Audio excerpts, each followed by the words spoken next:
I'm a big believer that how you spend your money should be a reflection of what you value. Do you value convenience, luxury, wellness, making your life easier, or just a little less painful? Something I'm personally trying to work on is feeling like I spend my money well and that my spending aligns with my personal priorities. So I thought it might be valuable to share the best purchases of my 20s. I'm not going to be talking about specific items like, oh, this handbag was a great purchase. Instead, I'm going to be talking about like categories of things that I feel really good when I spend money on and things that I think have been worth the money for me personally. So if somebody were to ask me, Brielle, what would you recommend putting money towards in your 20s? These are the things that I would recommend to them. Two sort of money spending principles that I've been trying to live by more recently. First is spending on things that will give me a repeated return instead of one-time purchases. For example, instead of buying a coffee out every day, investing in a coffee maker. Now, I can't claim that I have a 100% success rate with this. We all know that I spend quite a bit of money going out for coffee.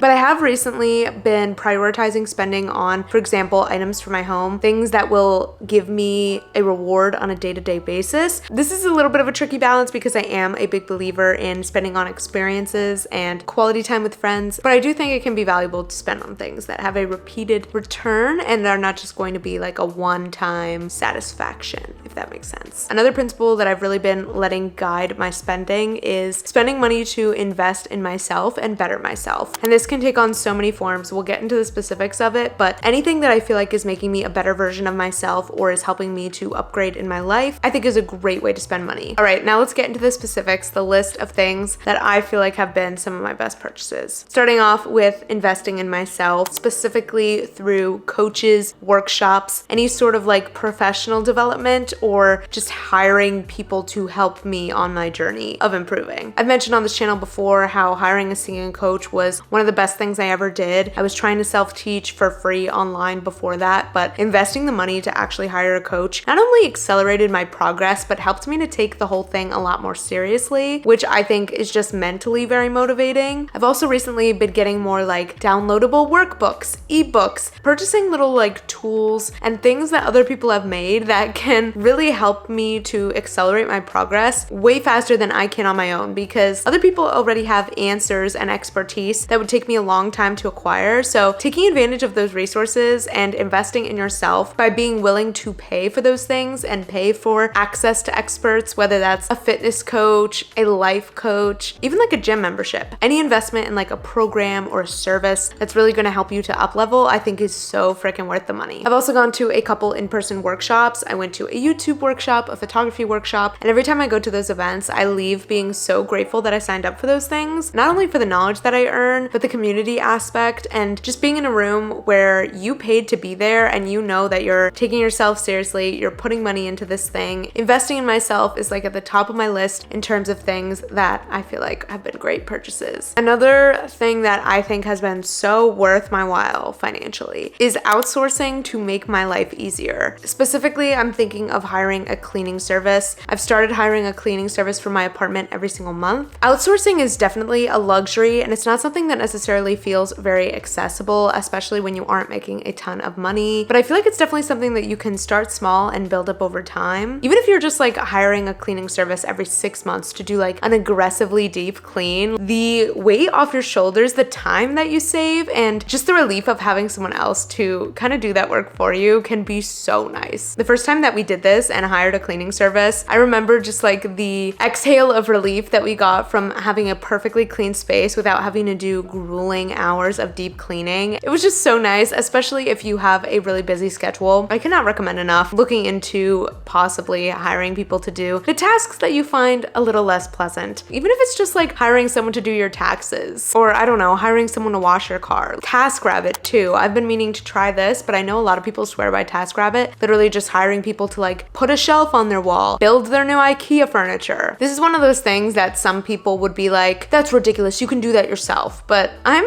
honestly of the camp of like, if you have the money to do so and you know that it will strongly benefit you and make you a lot happier to not have to do that task yourself, I don't see any harm in outsourcing it. We all have different skill sets, different things that we enjoy. If you don't enjoy certain something, maybe it's not your forte, maybe you're not very handy, you don't love cleaning, there's no shame in hiring someone to come in and do it for you. And that means you have more time to spend on the the things that are actually priorities to you and that you want to be spending time on instead of on these menial tasks that you find really frustrating and annoying. Another way to spend money that I have found so freaking valuable and worth it is just spending on health and wellness. This can mean so many things, whether it's gym memberships, massages, workout classes, meditations. I've never regretted a single dime spent on a workout class. I've never regretted getting a nice massage as a special little treat. I just think it's so worth it to take care of yourself in that way and kind of pamper yourself a little bit, really prioritize your health and well-being. Our health and wellness is so freaking important and so often gets swept under the rug, put on the back burner. So I love going to like little appointments or little classes where it's really holding me accountable and making sure that I'm showing up for my body without me having to like find the self-motivation to do it. Once I have that class scheduled, like I'm showing up, you know? Once I have that massage scheduled, that's a solid hour of me time that like I know I'm gonna get in. It's another great way to invest in yourself and your well-being. I got hot, so the jacket came off. Next one, it's kind of a random one. Ubers. For the sake of safety, of peace of mind. People are so fucking reluctant to pay for an Uber, and I get it. They are ridiculously expensive. But for me personally, if I'm going somewhere where maybe I'll be out really late, it's in an unfamiliar location, maybe I might have a drink, any of the above, I will just order an Uber rather than risk driving myself there. Especially if you're going out for like drinks with a friend. I've been with so many friends who have found themselves in a predicament where they're out, maybe they want to have a drink, but they're like stressed because they have to drive home and it's a whole thing. If you're going to one of those circumstances, I think the Uber is just worth the money. I know I said I wasn't going to talk about like specific objects, but I have to say this, a couch. A couch is such an important investment. As you can see, I have a rather large sectional in my living room. It can fit comfortably like probably like 7 people. Like it's pretty big. Having this big, very comfortable couch has been a game changer in terms of just like socially and also the enjoyment that we get from hanging out in our own home. The couch is like the heart and center of your living room. It's where people are going to gather, and I'm a big believer that it is the item in your home that is worth splurging on. It's a place where you're going to be spending a lot of time and your friends are going to hopefully be spending a lot of time. Having this giant comfy couch that people like enjoy sitting on is such a motivator to host more and really make this a social space, which I have personally loved. Coming from someone who lived in a studio with a tiny little love seat, we went for pretty affordable options for a lot of the other things in our space. Lots of like IKEA pieces, things from Amazon, but the couch was the one major investment, and I think it's the best place to put your money when it comes to a living space. Kind of riffing off of that, I think spending on your living space in general can be really valuable, specifically focused on the areas where you spend the most time and where you need to feel the most motivated and productive. So for example, I just recently redid my entire work from home setup, which I did a whole makeover and tour video about, but that was a space where I knew I wanted to invest a little bit of money to make it really nice because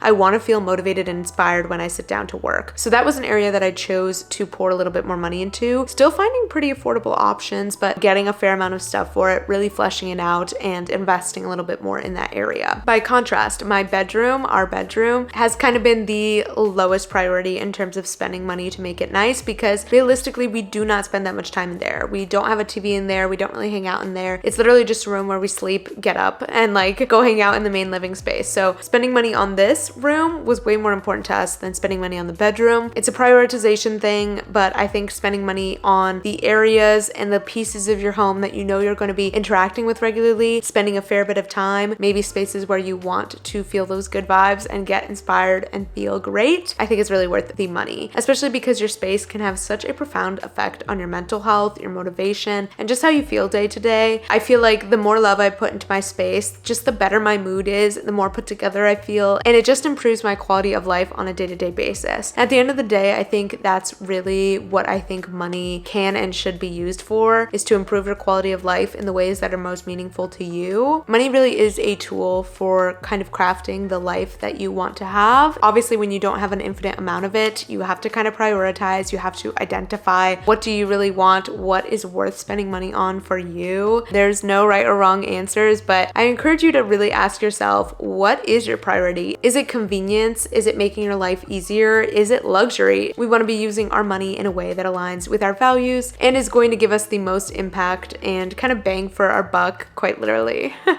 hope you got some value from this video, maybe thought of some new ways that you might be able to use your money that could be of value to you. All right, that is it for this video. My tea is cold. It's time for me to go. I'll see you guys in the next one. Bye.